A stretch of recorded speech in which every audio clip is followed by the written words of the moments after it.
उत्तराखंड का जो प्रधानमंत्री का दौरा है, इसको लेकर ये कहा जा रहा है कि उत्तराखंड को कई तरीके से सौगात भी प्रधानमंत्री देने वाले हैं। ये किस तरीके की सौगात होगी, कहाँ कोई शिलान्यास का अगर कार्यक्रम है उसके बारे में जानकारी दें, या फिर कई परियोजनाओं का ऐलान भी किया जा सकता है? बिल्कुल, काफी चीजों की शुरुआत करेंगे। खासतौर से वाइब्रेंट विलेज जो परियोजना है, जिसके तहत उत्तराखंड की जो सीमांत गांव है, सरहद से लगने के वाले जो गांव हैं, जहां पर पर्यटन को बढ़ावा देना है, उसके लिए एक महत्वाकांक्षी योजना है प्रधानमंत्री नरेंद्र मोदी की, वाइब्रेंट विलेज। उसकी शुरुआत प्रधानमंत्री नरेंद्र मोदी करेंगे उसके जरिए। और अभी यहाँ तक अगर हम देखें तो भारतमाला प्रोजेक्ट के जरिए जो पिथौरागढ़ का दुर्गम इलाका है उसको जोड़ने की शुरुआत हुई है।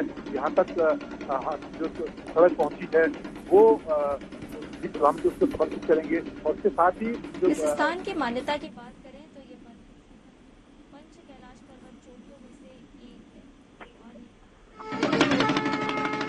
तो इस तरह से काफी ऐसी परियोजना है जो सीमांत जिले को जोड़ने वाली, यहाँ के लोगों को किस तरह से उनको आर्थिक उनकी सहायता की जाए, पर्यटन से उन्हें जोड़ा जाए, होम स्टे से जोड़ा जाए, रोड कनेक्टिविटी की बात की जाए, उसको उस पर प्रधानमंत्री नरेंद्र मोदी का लगातार फोकस रहा है।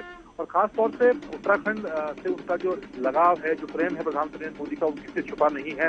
वो चाहे बद्रीनाथ की बात की जाए, केदारनाथ की बात की जाए, और इस बार वो कुमाऊं क्षेत्र में यानी पिथौरागढ़ और चीन से गुजरने वाला जो आखिरी इलाका है, सीमांत इलाका है, वहां पर पहुंचे हैं। और हालांकि शुरुआती तौर पर प्रधानमंत्री मोदी का ये कार्यक्रम 2 दिन का कहा गया था। पहले तो रात को यहाँ पर रहेंगे, यहाँ पर आश्रम में, वो नारायण आश्रम जो कि चीन सरहद से लगने वाला एक प्रसिद्ध यहाँ पर आश्रम है, जहाँ पर अपने शुरुआती दिनों में प्रधानमंत्री नरेंद्र मोदी ने यहाँ पर ध्यान किया था। उस नारायण आश्रम में उनको रुकने का कार्यक्रम था, लेकिन फिलहाल उसका कार्यक्रम तो आज एक ही दिन का रखा गया है। आज सुबह सीधे पार्वती कुंड यानी कि सरहद से कैलाश मानसरोवर के आखिरी इलाके में पहुंचे, जहाँ पर मौजूद है। उन्होंने पूजा पाठ किया है यहाँ पर पार्वती मंदिर में, उन्होंने पूजा अर्चना की। और हम तस्वीरों में भी हम देख रहे हैं लगातार बिल्कुल पारंपरिक तरीके से उन्होंने पूजा पाठ संपन्न किया। वो उन्होंने डमरू बजाया, शंख नाद यहाँ पर किया, और माँ पार्वती और भगवान शिव को उन्होंने ब्रह्म कमल जो यहाँ का पुष्प होता है वो अर्पित किया। और काफी, क्योंकि इस वक्त अब सर्दियों की शुरुआत हुई है नेहा, तो बर्फबारी हम ऊंचे पहाड़ों में देख सकते हैं। सर्दी यहाँ पर शुरू हो गई है, इसलिए यहाँ के जो गर्म कपड़े हैं वो प्रधानमंत्री नरेंद्र मोदी ने पहने हुए हैं। और उसके बाद अब उनका कार्यक्रम आगे बढ़ेगा। करीब शाम तक का कार्यक्रम है। 4 बजे प्रधानमंत्री नरेंद्र मोदी दिल्ली वापस जाएंगे, लेकिन उससे पहले उनके 3 कार्यक्रम यहाँ पर रखे गए हैं। अभी थोड़ी देर बाद वो यहाँ के स्थानीय लोगों से, सेना के जवानों से, आईटी लोगों से भी मिलेंगे जो इस मुश्किल इलाके में तैनात हैं।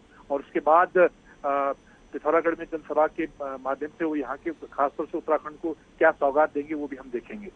नया इसके अलावा ये जो सुबह सुबह तस्वीरें आई हैं दरअसल पूजा अर्चना की, मंजीत ये बताती हैं कि प्रधानमंत्री जब भी किसी जगह का दौरा करते हैं शुरुआत इसी तरीके से किसी मंदिर में पूजा अर्चना के साथ होती है, और आज सुबह की ये तस्वीरें इसी बात की पुष्टि करती हैं। बिल्कुल नेहा, प्रधानमंत्री मोदी खासतौर से उत्तराखंड या देश के किसी भी इलाके में जाते हैं तो ये जरूर इस बात को कोशिश करते हैं कि वहाँ के जो स्थानीय मंदिर हैं वहाँ पर वो पूजा अर्चना करें। और आज का जो प्रधानमंत्री नरेंद्र मोदी का तय कार्यक्रम था यहाँ उत्तराखंड पिथौरागढ़ जिले का, उसमें शुरुआत उन्होंने पूजा पाठ से की है। दिल्ली से वो सीधे बरेली पहुंचने के बाद वहाँ से C-17 हेलीकॉप्टर से जब यहाँ पहुंचे तो सबसे पहले कैलाश मानसरोवर जो भगवान शिव का निवास माना जाता है, जहाँ पर भगवान शिव विराजमान है साक्षात रूप में, तो उससे उसकी तलहटी में अगर हम देखें तो यहाँ पर पार्वती कुंड, जहाँ पर मान्यता है माँ पार्वती ने स्नान किया था। भगवान शिव और पार्वती विवाह के बाद जब इस इलाके से होकर गुजर रहे थे और कैलाश मानसरोवर पहुंचने से पहले यहाँ पर उनका निवास था। और यहाँ पर इसी कुंड में प्रधानमंत्री मोदी ने आचमन किया। और उसके बाद हम सामने आदि कैलाश मानसरोवर पर्वत की तरफ उन्होंने देखा, पूजा अर्चना की, उन्होंने प्रणाम किया भगवान श्री माँ पार्वती को। और सामने ठीक पार्वती कुंड के सामने कैलाश मानसरोवर आदि कैलाश नजर आता है। और प्रधानमंत्री नरेंद्र मोदी का एक सपना ये भी है कि वो यहाँ से उत्तराखंड से गुंजी होते हुए ये जो रास्ता पारंपरिक रास्ता है कैलाश मानसरोवर जाने का, इसको कोशिश की कि साल 2024। बहुत बहुत शुक्रिया इस तमाम जानकारी के लिए आपका। मंजीत जानकारी थे प्रधानमंत्री